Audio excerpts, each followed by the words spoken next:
A todos. Sejam bem-vindos a mais essa sexta-feira, né, de estudo, de conhecimento. E hoje nós trouxemos como tema autonomia, semeadura e colheita. E hoje estaremos com o nosso irmão, seu João Evangelista. Seja bem-vindo, seu João. E trouxemos também uma mensagem do livro de Vinha de Luz, Sementeiras e Ceifas.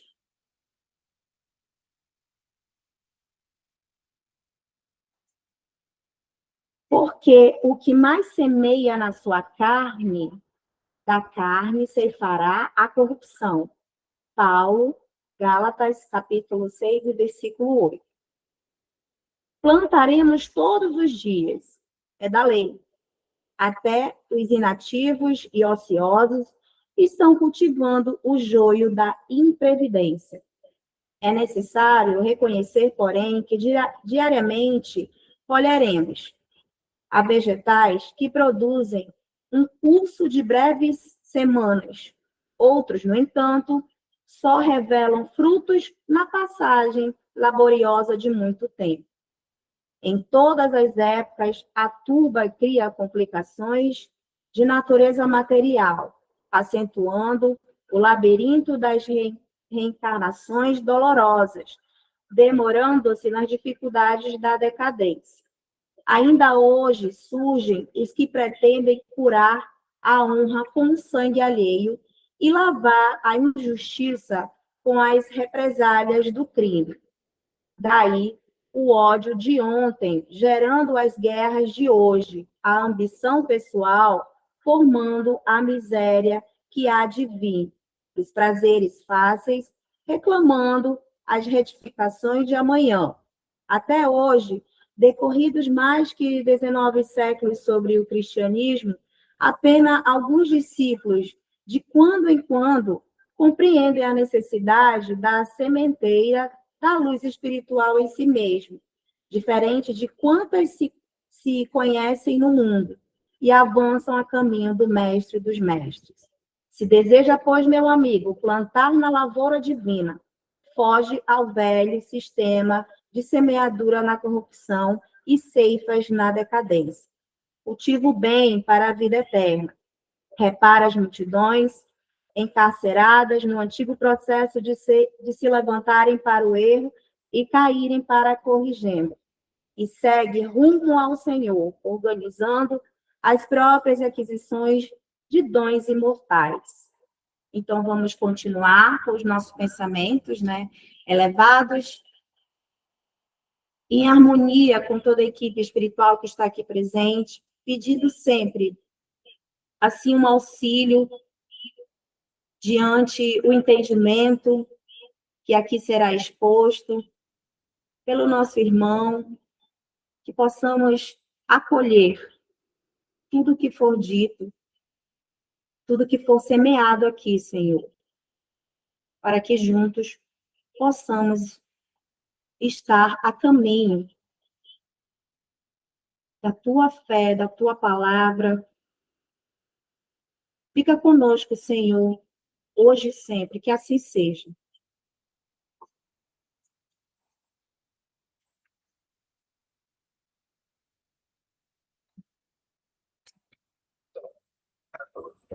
Bom, gente, boa noite a todos.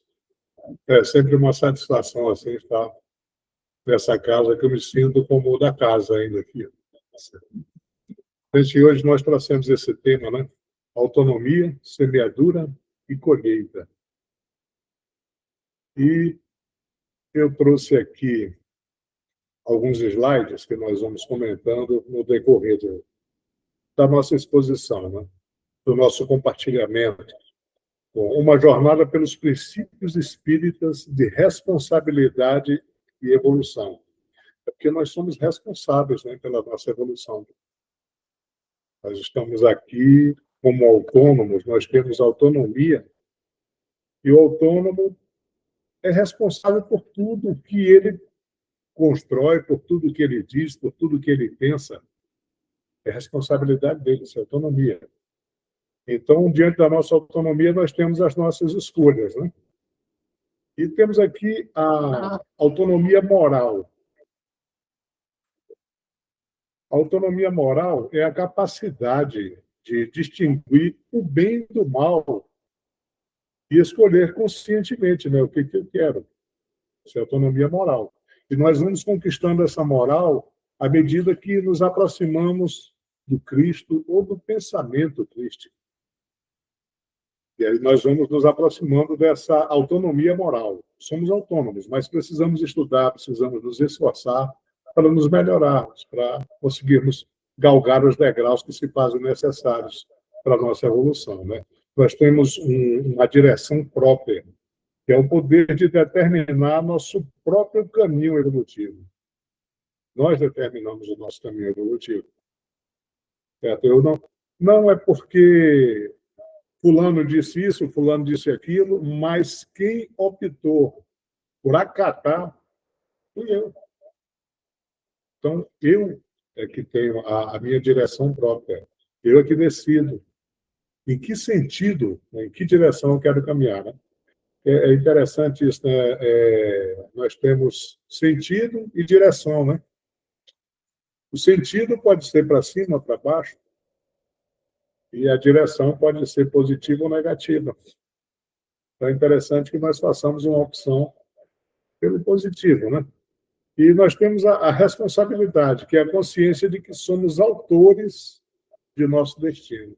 Tem até uma música, né, do Almir Sater, com o outro parceiro dele, que fala que nós somos autores do nosso destino, né? Isso é uma realidade. Ninguém planta por nós, ninguém colhe por nós, nós semeamos e nós mesmos colhemos. Então, nós somos responsáveis, né? E nós precisamos entender que estamos sujeitos às leis, né? As leis não, a lei de causa e efeito. Essa lei, ela nos alcança através das nossas palavras, das nossas ações, do que praticamos, né? E tem um período de amadurecimento para essas leis nos alcançarem, tanto para boa colheita, como para a colheita que nós podemos considerar negativa. E isso aí depende do que nós semeamos, né? E muitas vezes nós nos pomos assim a questionar, poxa vida, esse cara faz tanta maldade, tanta coisa ruim, e não acontece nada com ele, não chegou a época da colheita dele ainda. Tá? Nós temos que ter paciência que tudo tem o seu tempo e a sua hora. E o fruto precisa estar pronto para ser colhido. Então, no momento certo, nós vamos fazer a nossa colheita. Nós vamos colher o que semeamos. Né? E não tem como eu colher da semeadura do meu filho, da minha esposa, né, do meu cônjuge, do meu parceiro. Mas esse cara é bacana, ele vai compartilhar a colheita. Não existe essa possibilidade. Cada um semeia e colhe da sua semeadura. Né? E a colheita pode proporcionar somente o que foi semeado. Nós não temos assim, Deus não se vinga. Assim, às vezes o espírito colhe o que semeou, que a semeadora dele foi ruim, e existem assim alguns irmãos equivocados que dizem que é a vingança do Senhor, né? Como se Deus tivesse castigo, como se Deus tivesse algum tipo de ressentimento, né? E, na realidade, não é isso. Kardec nos afirma que Deus não se vinga, o Espírito colhe o que semeia. E são palavras de Allan Kardec, né? Muito sábias palavras. Bom, nossas escolhas determinam o nosso destino. E nós temos o poder de decisão, não é isso? O poder de decisão é nosso. Então, a cada escolha que fazemos é como uma semente plantada no campo de nossa existência, né? Decisões cotidianas moldam o nosso caráter e determinam as experiências que atrairemos. Quer dizer que dependendo daquilo com que nós entramos em sintonia, é ali que nós vamos vibrar. Né?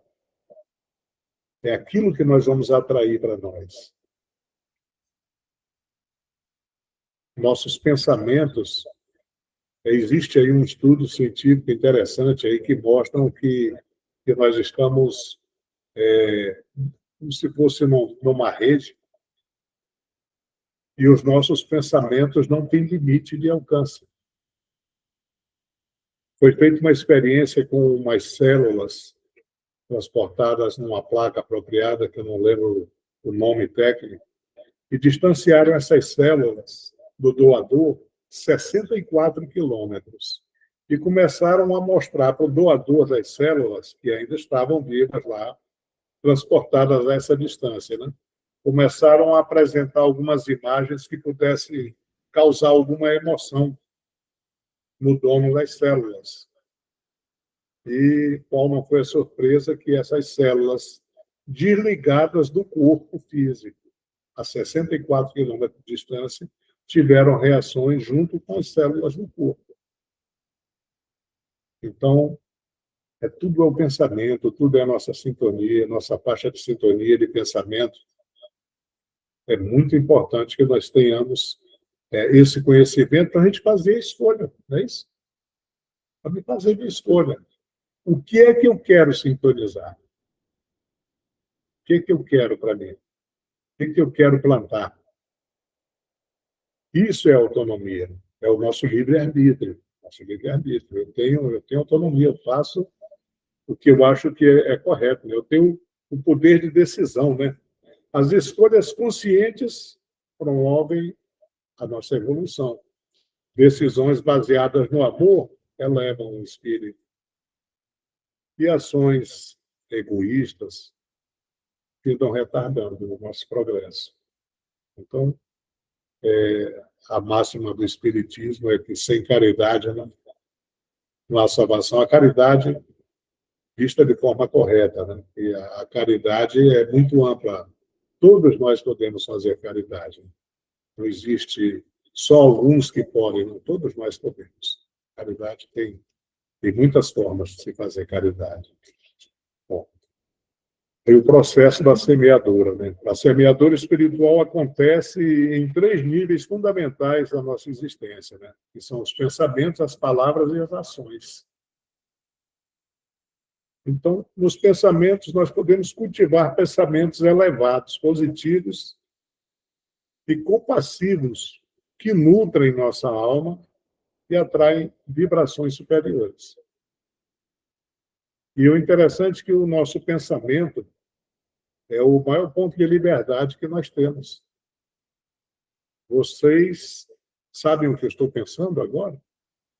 Nem eu sei o que vocês estão pensando. Mas nós sabemos o que estamos pensando. E se eu quiser mudar meu pensamento, eu posso. Mas se qualquer um de nós quiser mudar o pensamento do outro, ele pode até dizer, não, mudei de pensamento. Não mudou. Ou, sim, né? Não sei. É muito particular, a liberdade de cada um. Mas é interessante que os meus pensamentos sejam elevados. Quando eu começo a arquitetar alguma coisa dos meus pensamentos para uma boa obra, eu consigo atrair pessoas, espíritos, uma boa alma para me auxiliar naquele projeto. Mas se eu começo a pensar arquitetando algo de muito ruim, eu também recebo ajuda deles. Porque são faixas de sintonias, né? São meus pensamentos. E as palavras expressam o encorajamento, a verdade, que constroem pontes e curam feridas, né? E hoje, mais do que nunca, né, as palavras estão conseguindo auxiliar aqueles irmãos nossos que, quando saíram da pandemia, saíram com depressão, com pensamentos suicidas, com muitas dificuldades, né? E se nós pudermos levar palavras de apoio, se nós pudermos auxiliar de alguma forma, uma palavra amiga, que não passamos julgamentos, que não apontemos como erros, como defeito, pecado, isso é não. Que nós possamos dar uma palavra de apoio, de acolhimento. A palavra muitas vezes acalma. Às vezes até só um elogio bobo, alguma coisa assim, um comentário despretensioso, mas que sejam coisas boas, né? Que não sejam críticas, que não sejam para ferir. Auxiliam. Então, as nossas palavras expressam bondade, se nós quisermos. Né? Então, expressar palavras de bondade, de encorajamento de verdade, que constroem pontes e curam feridas. Né? As nossas ações, praticar ações de caridade, serviço e amor ao próximo, que concretizam nossa evolução espiritual. E é interessante quando nós falamos aqui em amor, amor ao próximo. O amor não é predileção. Quer dizer, eu posso amar um morador de rua? Sim. Eu não gosto do que ele faz. Ele está na rua, ele se apropria indevidamente de bens de alguém, se entorpece, né? Faz uso de entorpecente e tudo. Eu não gosto disso. Mas eu tenho que amar aquele sujeito ali e torcer para que ele consiga sair daquele marasmo, fazer a minha oração, fazer a minha prece. E se eu conseguir levar uma palavra de encorajamento, para tentar elevar aquele espírito, porque nós somos espíritos, né? E que temos um corpo e que viciamos o nosso corpo. Somos nós que viciamos o nosso corpo. Não, a carne é fraca, não, o espírito é fraco e não consegue dirigir, gerenciar, comandar a carne, comandar o corpo. Não estou dizendo isso aí em tom de apontar o dedo, porque todos nós estamos no mesmo barco aqui, mas é interessante que nós tenhamos esse entendimento de que não é a carne que é a fraca, é o espírito. Porque somos nós que comandamos esse veículo. Nós somos um espírito que temos um corpo. O corpo não tem nada. Nós, espíritos, é que temos um corpo. Somos responsáveis por ele. Nos foi concedido pela liberdade. Existe todo um processo aí que daria uma exposição muito longa, para que nós cheguemos com o corpo que temos, individual, de cada um. Então, vamos dar seguimento aqui. É importante que cada pensamento é uma semente, cada palavra é uma regra, cada ação é o cultivo que determina a qualidade de nossa colheita. Bom, paciência da colheita. Semeadura,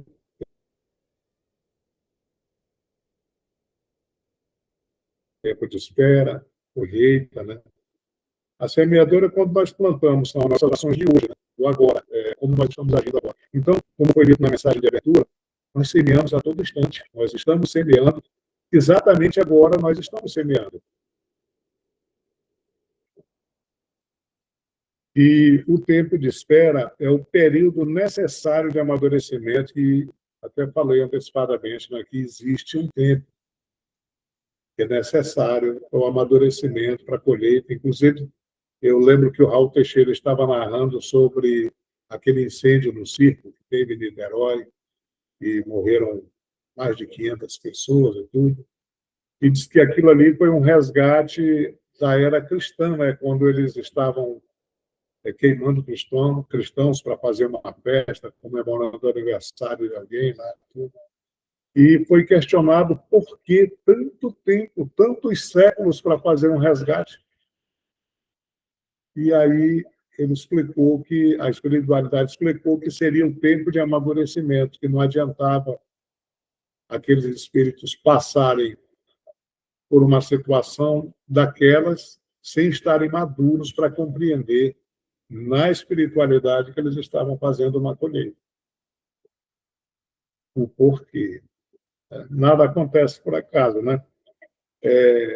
A colheita é assim, recebemos os frutos no momento certo. Não existe colheita antecipada nem atrasada. Ela vem no tempinho certo mesmo, né?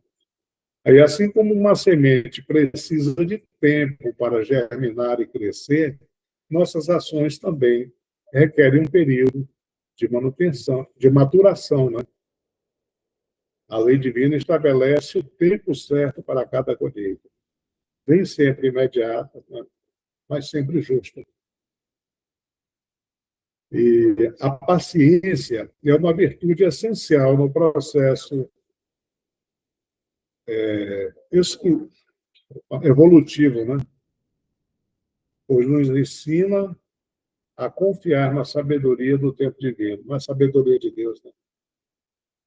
Muitas vezes nós achamos que está demorando muito, mas tudo acontece ao seu tempo e à sua hora, né? Semeadura positiva no cotidiano.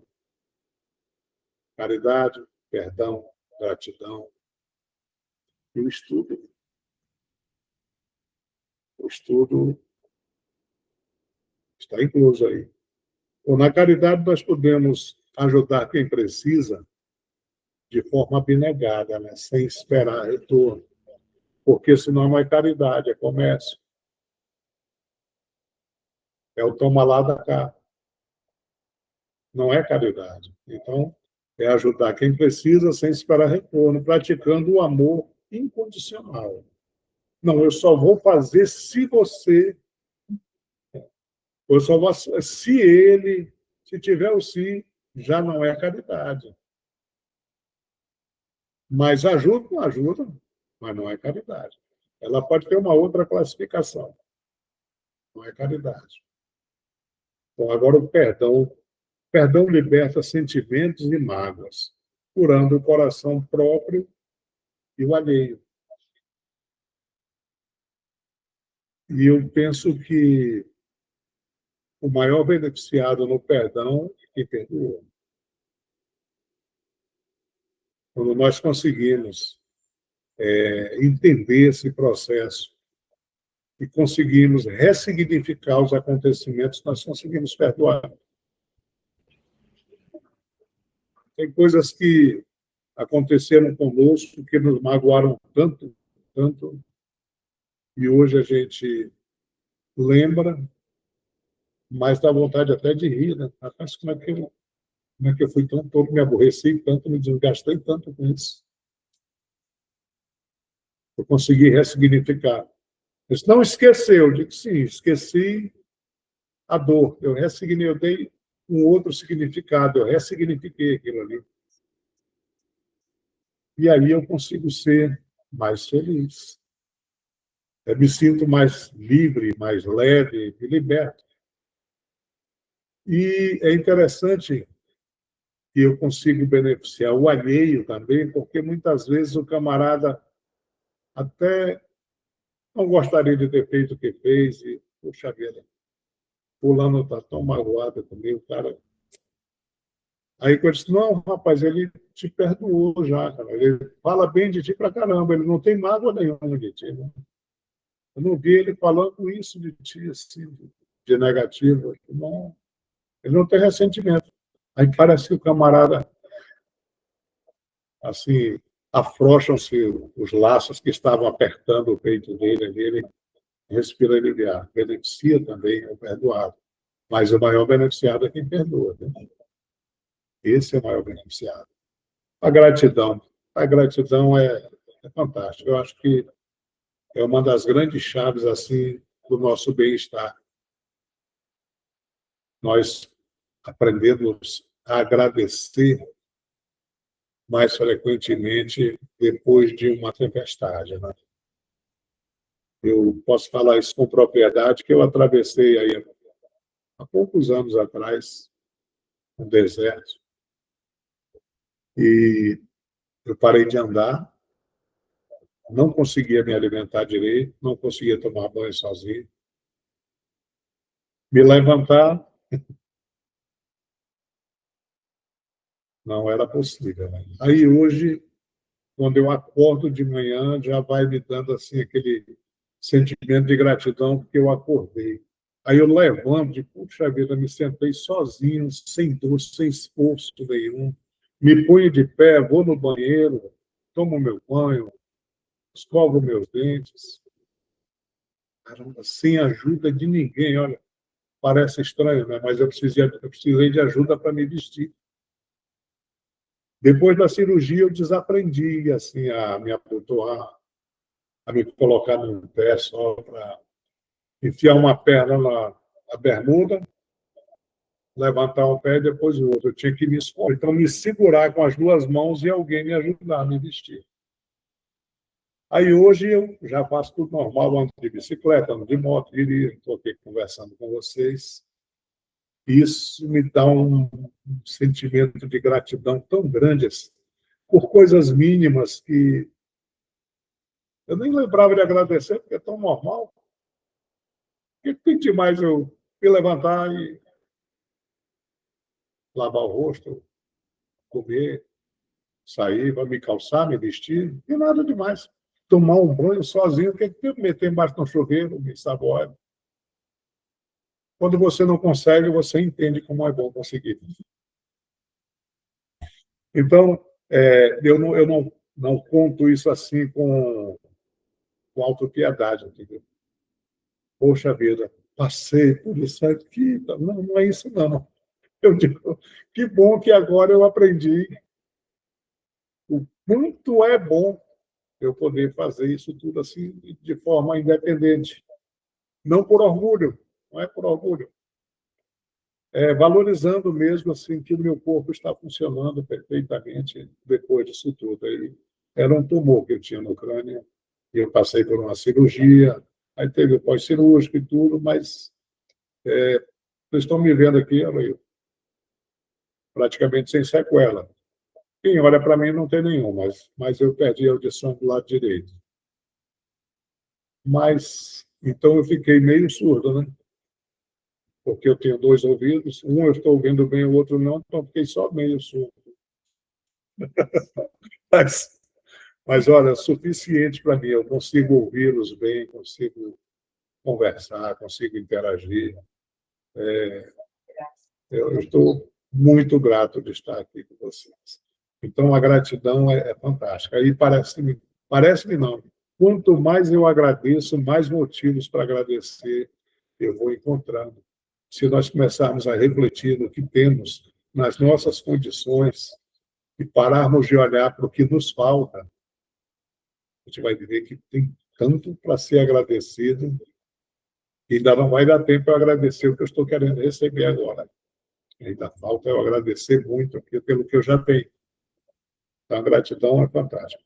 E o estudo, né, é buscar conhecimento espiritual para iluminar o caminho evolutivo. Nós falamos muito em luz, né? Puxa, que a tua luz, Jesus, nós queremos luz, luz. Que luz é essa? Como é que você entende essa luz? A luz seria o conhecimento.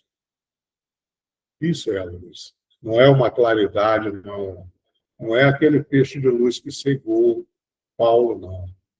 Aquilo ali foi um efeito físico, né? Cegou Paulo e tudo, e ele reconheceu na hora a autoridade do nosso mestre ali, né? Jesus. Mas a luz a que nos referimos aqui é a luz do conhecimento. E à medida que nós vamos aumentando esse nosso conhecimento, nós vamos aprendendo a dirigir melhor os nossos pensamentos, as nossas ações, os nossos sentimentos. Nós vamos aprendendo a nos questionar do porquê vamos agir daquela forma. É necessário? Vai ser bom? Qual é o resultado que eu quero? Quais as probabilidades do resultado ser esse mesmo que eu estou querendo? Se eu fizer dessa forma, eu tenho outra opção melhor? Para que eu não tenha assim, nós temos que ser proativos, para que nós não tenhamos reações. E as nossas reações ainda são muito turbulentas. Nós ainda estamos aprendendo, e o aprendiz erra muito. Então, para que a gente consiga fazer melhor, é bom refletir um pouco mais, nos questionar um pouco mais, para que a gente consiga acertar ou chegar pelo menos perto do acerto, mais pertinho do alvo. Interessante que pecado, vocês sabem o que é assim, a tradução da palavra pecado, errou o alvo. A igreja que fez do pecado um negócio muito escabroso, né? Mas o cara pecou, ele errou o alvo. Então, para que nós pequemos menos, que o nosso alvo, para que a gente acerte mais perto da mosca, né? Então, que nós façamos essa reflexão, que respiremos fundo para alcançar. E isso nós só conseguimos, acho que mais através do estudo mesmo. Através do estudo nós vamos crescendo e vamos conseguindo ser mais felizes.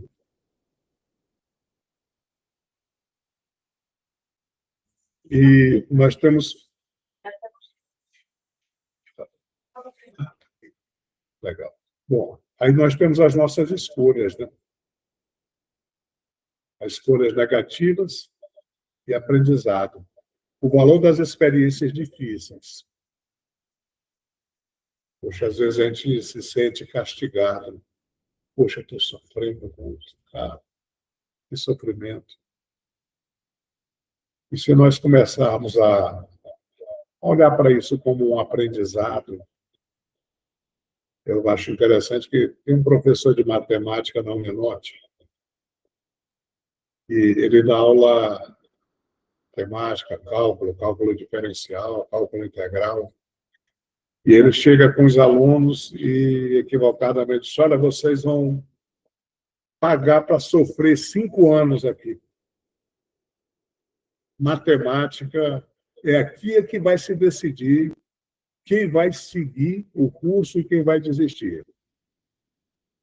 E vocês vão passar, eu estou avisando, vocês vão passar 5 anos aqui, 10 períodos, pagando para sofrer. Eu fico de rapaz, que visão equivocada, né? Ele poderia colocar que o cara vai passar 5 anos pagando para aprender matemática. Olha, é fantástico, né? Matemática. E aí ele poderia discorrer sobre matemática com propriedade, que ele conhece, tudo, e não colocar dessa forma. E aí eu fiz um paralelo, nesse momento mesmo, com a questão do sofrimento físico aqui, das nossas dores físicas. Poxa, eu estou doente, eu estou sendo castigado, eu estou sofrendo demais. Aí entro nesse processo de autopiedade e tudo. Se eu colocasse isso como um aprendizado, se eu olhasse para essas ocorrências, para as nossas escolhas negativas, que estão nos trazendo como consequência essas dores, não é um aprendizado? E, poxa, o que foi que eu fiz, o que foi que eu plantei para estar colhendo isso agora? E existe uma outra situação também que eu estive lendo a respeito, e tem um irmão nosso, poxa, eu sou ruim assim de decorar nomes de autores e tudo, mas eu achei interessante a colocação dele, falando sobre a nossa autonomia. Ele diz que nós, espíritas, temos o hábito de olhar para alguém que está ali capenga ou passando por uma dificuldade de saúde muito grande. Rapaz, alguma coisa ele fez aí. Vamos acolher, mas não vamos olhar para ele como coitadinho, não, porque ninguém passa por injustiça aqui. E aí ele vem e diz: olha, cuidado, nós somos autônomos. Nós fazemos as nossas escolhas. O que foi que Jesus fez para sofrer aquilo tudo mesmo ali? Ele usou da autonomia dele. E veio nos trazer um exemplo de como caminhar no mundo aqui onde nós nos encontramos. Quer dizer, Jesus não morreu por nós. Jesus viveu para nos ensinar. Jesus é o nosso mestre. Mas ele passou por dores, ele foi castigado, foi crucificado, foi açoitado, foi traído, ele passou por muito sofrimento, né? E o que foi que ele fez mesmo? A escolha por autonomia dele. Se eu vou lá, vou mostrar para esse povo aqui, vou mostrar para os meus irmãos como é que se enfrenta as dificuldades. Eu vou mostrar o que é oferecer a outra face. Eu vou mostrar que nós não devemos pagar o mal com o mal, nós não devemos desacatar ninguém, nós temos que falar com brandura, nós temos que fazer o bem, nós não podemos ser reativos, não podemos nos influenciar pelo mal do próximo. Né? Aí ele disse, então, tem irmãos nossos, não são espíritos críticos, mas que fizeram a opção de passar por aqui, nos trazendo exemplo de como superar limitações físicas, por exemplo.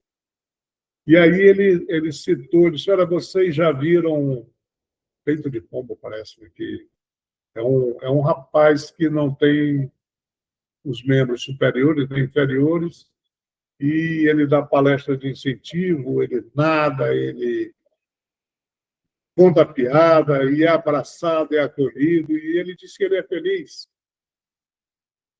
Aí eles, vocês acham que esse cara fez muita maldade, nasceu sem os braços e sem as pernas, ou ele é um missionário?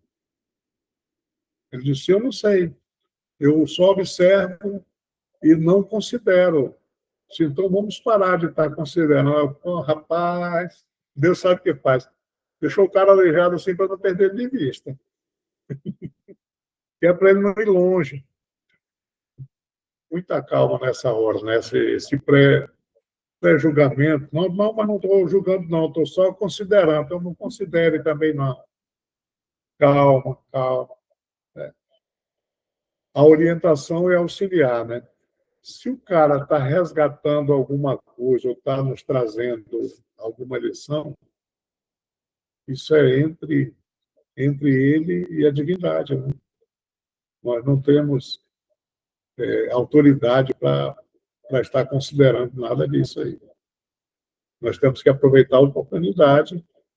Eu posso auxiliar? Então, vamos lá. Né? O sofrimento é um mestre, ele coloca aqui. Né? Sofrimento como mestre. A dor nos desperta para mudanças necessárias em nosso comportamento. E o gozado é que isso assim, às vezes, ele parece que está tão longe, mas não está. Vocês querem ver alguma coisa assim? Tem pessoas que se aborrecem quando ouvem uma frase, ou quando ouvem a voz de alguém, ou com um apelido, uma bobagem assim. Ele se aborrece mesmo. E, como eu estava dizendo, que as células se emocionam, não interessa a distância, então todas as células do nosso corpo, no momento em que eu entro nessa vibração de ódio, de raiva, dessa irritação, todas as minhas células estão irritadas. Isso me faz sofrer. Eu posso mudar isso? Posso. Se eu quiser, eu posso. Eu começo a me propor, não, mas eu prometo para mim mesmo que eu não vou mais reagir dessa forma. Aí vem a proatividade, né? Quando acontecer isso comigo, eu vou agir de forma calma. Eu vou fazer assim. E aí nós vamos conseguindo conquistar isso aí, essas ações, e vamos nos auto-incentivando. Vamos crescendo. Poxa, eu consegui superar isso aqui, eu consigo superar muito mais. E vamos caminhando, vamos caminhando. Assim, em pequenos passos. Não queremos dar passos largos, não. Mas são as coisinhas pequenas, mesmo, bobagem mesmo. Rapaz, toda vez que eu me levanto, fulano reclama que eu não coloquei a cadeira no lugar. Mas cara chato, meu amigo. Não custa nada botar a cadeira de volta, mas ele tem que reclamar. Tem que reclamar. Mas aí eu não posso colocar, eu também não é nada demais colocar a cadeira de volta no lugar, então eu vou colocar a cadeira de volta no lugar. Rapaz, a mulher reclama toda vez que eu tomo água, eu deixo o copo na pia. Para de deixar o copo na pia, meu amigo, para ela não reclamar. Está te incomodando, ela reclama. E aí tu vai ver como é legal tu passar uma aguinha no copo, botar no escorredor, ou enxugar e guardar de novo, eu não sei qual é o hábito da tua casa. Então vai lá, uma regrinha besta. Não, mas é uma besteira, é porque ela é chata mesmo. Não, e tu? E você, meu amigo? Está fazendo o quê? E aí, tudo isso é aprendizado. Assim, a mulher incomodada com o marido, que ele deixa a toalha embolada. E custa esse. Ela estende e fala para ele. Né? E ela para de se irritar com isso. Aí os sofrimentos vão diminuindo. Né? É a correção do nosso rumo, das nossas dificuldades, nos alertam quando nós estamos no caminho errado. Né? Quando as coisas começam a descambar, como a gente diz, não está dando certo. Então, é porque você não está na direção certa, você não está no rumo certo. Agora, as dores, elas nos fortalecem. Porque, às vezes, nós assistimos a um irmão nosso em sofrimento e, ai, meu Deus, não sei como é que ele aguenta. Não sei como ele aguenta passar por isso. Deus me livre. Aí vai, acontece algo muito grave contigo também, e aí tu vais perceber o quanto tu és capaz de, o quanto nós somos capazes de enfrentar e superar as nossas dificuldades. E o importante disso tudo é não desistir. Eu não posso desistir. Eu vou avançando. Aí nisso aí eu também consigo falar com propriedade, porque meu filho chegou e me disse, ai, pai, eu não sei como é que o senhor consegue, como foi que o senhor conseguiu e tudo. E eu falei para ele, meu filho, é porque eu só não desisti. Eu ficava imaginando assim, como é que eu vou fazer. Então, hoje, eu me sinto grato por ter conquistado esse fortalecimento. Eu imaginava, o médico me disse que eu ia ficar sequelado, talvez eu não voltasse a andar, que meu rosto ia ficar paralisado. E eu chegava com meu filho, digo, meu filho, tu já viu aquela notinha do Mike? Mike é um chinês que tem um triciclo de cadeirante elétrico, parece uma motozinha, não sei se vocês já viram, vermelhinha, tem na Bemol para vender lá. Estava na época R$ 8.000. É um triciclo elétrico, com farol, uma cadeira tipo de cadeirante, mesmo 3 rodas. Eu digo, se eu ficar sem andar, vocês vão comprar um triciclo desse para mim vir aqui para o centro, para o café com vocês. E aí eu não tinha assim, não, eu vou fazer isso, porque era a minha vontade mesmo. Eu digo, se eu não conseguir andar, eu vou rodar no negócio desse. Então, quer dizer, a dor nos fortalece, a dor nos traz assim, nos mostra uma capacidade que nós nem imaginávamos que tínhamos. Que temos, né? Que tínhamos, não, que temos. Nós somos muito capazes. Né? Bom, cada queda é uma chance de levantar mais fortalecidos e mais conscientes. Né? Cada queda é uma chance de levantar mais fortalecido e consciente. Aí aqui o papel da reforma íntima. Né? Reforma íntima é o processo de transformação interior que nos permite semear um fruto melhor. Para a reforma íntima, nós precisamos do autoconhecimento. E o autoconhecimento é nós reconhecermos as nossas virtudes e os nossos defeitos, mas isso de forma muito honesta. Às vezes, nós temos assim uma falsa modéstia. Isso não é legal. Se você sabe, se você Você sabe? Não, sei, sim, sei. Eu sei. Se você tem segurança, seja honesto. E se eu tenho um defeito, eu não tenho que escondê-lo de mim mesmo. E às vezes nós tentamos esconder nossas fraquezas e de nós mesmos. Não, eu não admito isso. Não, não, peraí. Eu não sou, mas eu estou com essa fraqueza. Né? E o estado é transitório. Eu posso mudar isso aí. E mudo. São meus pensamentos, são as minhas vontades. Né? E eu posso me renovar, né? Transformar gradualmente o meu caráter. Bom, propósito, né? Estabelecer metas de melhoria pessoal. Agora eu falava que nós podemos melhorar pouco a pouco.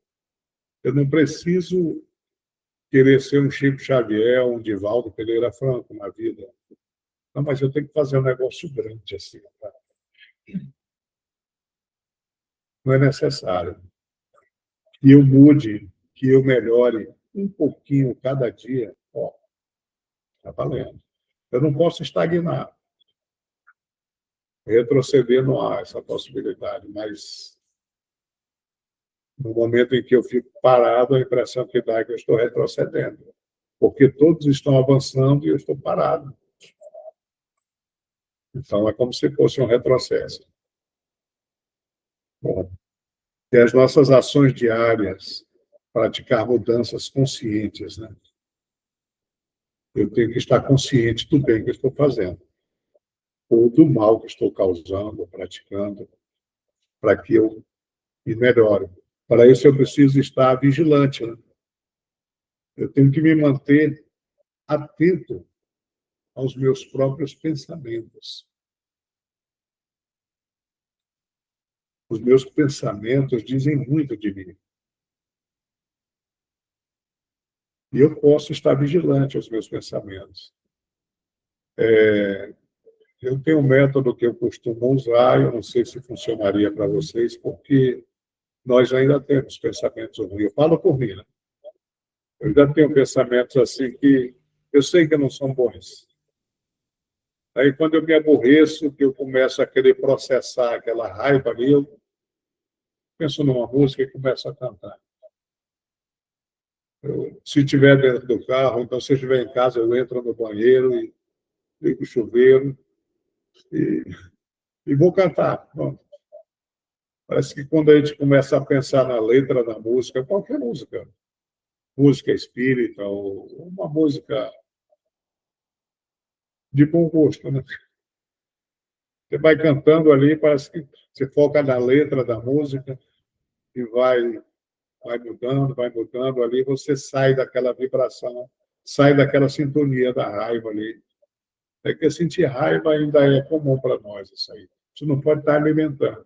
Quer dizer, então, meus pensamentos podem ser rodados por mim, pelo espírito que comanda o meu corpo. Né? Quando eu estou com pensamentos ruins, todas as minhas células estão sendo afetadas. E quem é que comanda isso aqui? Quem é que dirige? Sou eu. Eu estava uma vez comentando com o Jomir sobre operações espirituais. Funciona para todo mundo? Não, não é para todo mundo. Aí eu vejo alguns irmãos nossos dizer, rapaz, não, mas que tem que ter merecimento, não sei o quê. E eu penso que não seja bem isso. Eu não vi isso escrito em canto nenhum. Não estou falando em nome da doutrina espírita, estou compartilhando com vocês um entendimento meu, certo? Jesus, quando curava, ele sabia que o doente estava precisando de cura, né? Mas ele sempre perguntava: o que queres que eu faça? O que é que tu queres? E o camarada dizia que eu sei que tu pode me curar, eu quero que tu me cure. Tá, então esteja curado. E ele curava. E eu vim analisando isso aí, e eu acredito que isso está na nossa autonomia sobre o nosso corpo, a nossa responsabilidade sobre esse mundo que é o nosso corpo, esse universo, com células inteligentes, com um monte de vidas, um monte de vidas. Responsabilidade nossa, nossa espírito, né? Eu, espírito, sou responsável pelo meu corpo. Então, Jesus, ou os espíritos amigos que trabalham com a saúde, eles só podem manipular tuas células se tu autorizares. Não, mas eu não preciso, porque eles sabem, sim, eles sabem que eu estou precisando. Mas eu autorizo, eu permito que eles manipulem minhas células para restabelecer minha saúde. Então, acho que no momento em que eu autorizo ao médico espiritual, acreditando e pedindo que ele faça, que é isso que eu quero que ele faça, eu consigo. Mas se eu colocar em dúvida, sei lá, não sei se. A história conta que Jesus, quando esteve com os leprosos, ele e seus discípulos, teve um dos leprosos que não quis ser curado e ele não curou. Ninguém conseguiu curar. E Jesus disse que era porque ele não queria. Mas ele tinha o poder de curar. Se ele quisesse curar o camarada, ele disse que ele não podia, porque o cara não autorizava. Ele não aceitava. Ele não queria ser curado, porque eu não lembro bem ao certo, só se eu rever essa história, mas parece-me que a esposa dele tinha falecido, ele tinha alguma coisa, tinha um bloqueio e ele não autorizava a cura dele. Muitos outros foram curados porque aceitaram. E aí, por que eu estou falando isso? É porque eu falei desse tumor que eu tive no cérebro e tudo, e ele voltou. E eu pedi uma cirurgia espiritual, e essa cirurgia foi feita, e eu fiz um novo exame de imagem na prova de imagem, e não tem mais nada no meu cérebro. E aí eu levei para o neuro, ele olhou e disse que estava errado o laudo, que eu levasse para o médico rever o laudo. Eu tenho aqui salvo o laudo. Depois eu posso mostrar para vocês. E eu levei de volta, ele disse, não, leve de volta o laudo porque está errado. Eu digo, o senhor solicita, por favor, a revisão do laudo, porque eu não posso chegar com o médico e reveja esse laudo aqui, que o doutor Arlan disse que está errado. Não, eu faço. Ele pegou um receituário, revisão de laudo, não sei o quê, entregou para mim, eu levei para o médico da Prodimagem, e uma semana depois o médico da Prodimagem me liga e disse, o senhor sabe o que é que o doutor Arlan quer? Digo, ele quer que reveja o laudo. Eu disse, não tem que rever aqui. Está certo, o laudo está certo. E aí eu estou aqui conversando com vocês, né, compartilhando aqui. E aí um irmão nosso disse, mas por que com o outro não funciona? Será que é merecimento? Eu digo, não, eu acho que não, porque se a gente for olhar pelo lado do merecimento, eu acho que pouquíssimo de nós teria. Eu acho que é o consentimento. O meu consentimento, a minha fé consciente, e eu autorizo a Jesus agir em mim, a espiritualidade agir em mim. Eu autorizo, de verdade, né? Com pureza de sentimento ali. Eu quero, convicto. E aí acontece. Às vezes um camarada, talvez até com um comportamento bem melhor do que o meu, ainda não conseguindo, talvez por falta desse entendimento aí de que ele tem que autorizar, tem que autorizar. Fiz até um paralelo, eu digo, olha, eu levei um carro no mecânico para ele fazer um orçamento. O cara olhou um carro e disse, olha, tem que fazer isso, isso, isso. Se eu quer que eu faça, se eu disser que não, ele não faz. Então, se eu ficar, rapaz, eu não sei, será que ele, rapaz, leva o carro? Eu estou indeciso, então é melhor não mexer. Mas se eu autorizo, ele faz. É isso uma comparação grosseira, só para a gente entender o que seria esse consentimento para me consertar. Então, quer dizer que o nosso livre-arbítrio, a nossa autonomia é tão grande que Nem os nossos irmãos, nem o próprio Criador, nem o próprio Cristo atuava sem que o responsável por aquele corpo autorizasse. Né? É interessante. Bom, esse trabalho contínuo de autotransformação é a verdadeira essência de evolução espiritual. Vamos aqui avançar. Então, quer dizer, eu me transformo para o meu próximo, não é para mim mesmo. É para eu, não é para agradar ninguém. Não, eu vou mudar isso aqui só para agradar fulano ou ciclano. Não, não é para agradar ninguém. Porque senão não é uma mudança verdadeira. Eu mudo para mim mesmo. Aí assumindo responsabilidade. Né? Nós somos os arquitetos, olhamos o que plantamos, o tempo é nosso aliado. Né?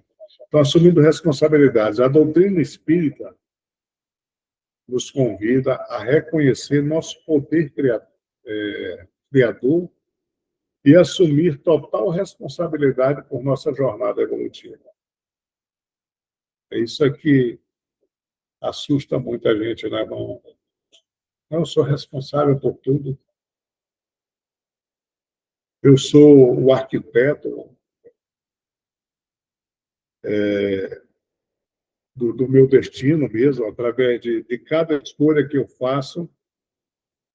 Eu sou responsável por isso. Não, o meu destino está nas mãos de Deus. Muita calma nessa hora, meu Deus. Nós somos arquitetos do nosso destino. São as nossas escolhas que determinam o que vai acontecer conosco.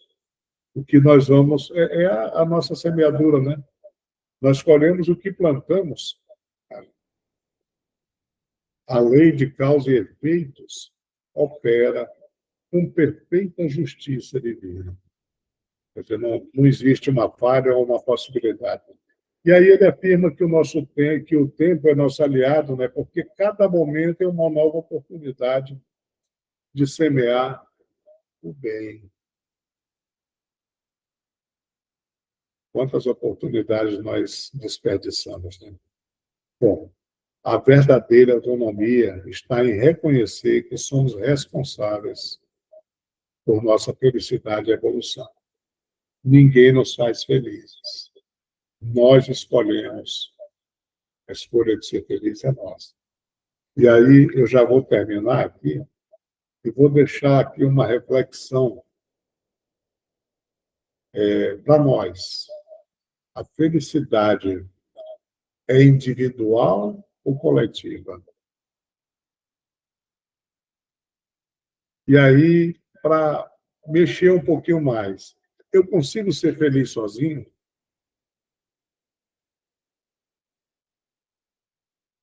Compartilhando um pensamento meu, eu acredito que a conquista da felicidade é individual, mas a felicidade só pode ser coletiva, porque eu preciso compartilhar.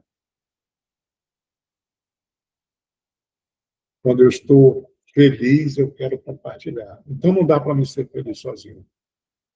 Aí eu, trazendo aqui para o material, eu consigo comprar um iate bacana, legal, assim, tem tudo, de luxo.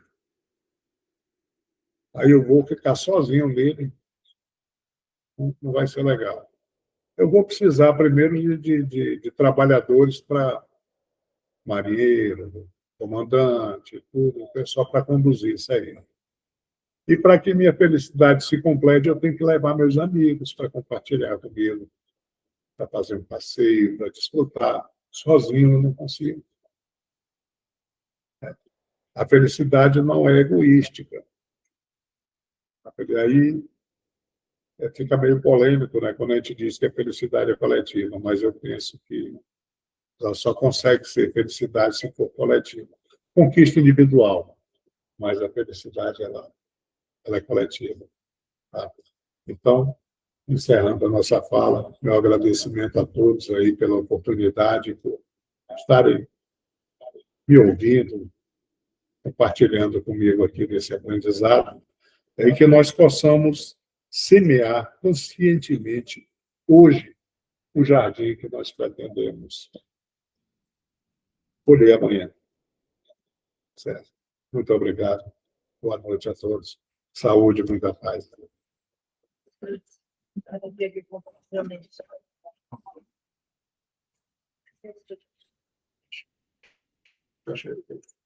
Vamos continuar aqui. Alguém gostaria de contribuir? Eu quero dizer, para mim, foi maravilhoso. Esclarecimento. Muito bom. Obrigado. Mais alguém?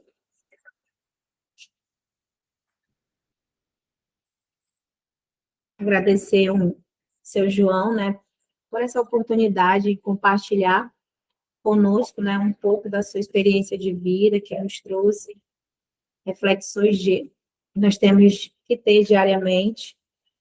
Sinta-se abraçado por todos da Casa Espírita. E agora vamos fazer a nossa prece, né? Vamos continuar com os nossos pensamentos elevados a Deus e toda a equipe espiritual que esteve presente hoje aqui, né? Agradecendo essa oportunidade de entendimento, por tudo que foi falado, foi entendido aqui, que possamos levar adiante, né? Todo esse conhecimento, que possamos semear, Senhor, sempre coisas boas, coisas positivas,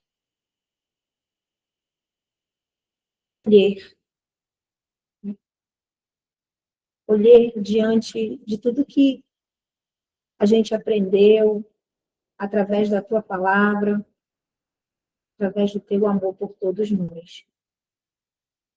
Que possamos seguir, Senhor, essa noite em paz com todos que nos rodeiam, nossos familiares, nossos amigos. Agradecer também a nossa doce Maria também, que sempre está conosco, né? Nossa mãe que nos acolhe. Possamos ter um bom final de semana a todos. Que assim seja. Obrigado, Natália.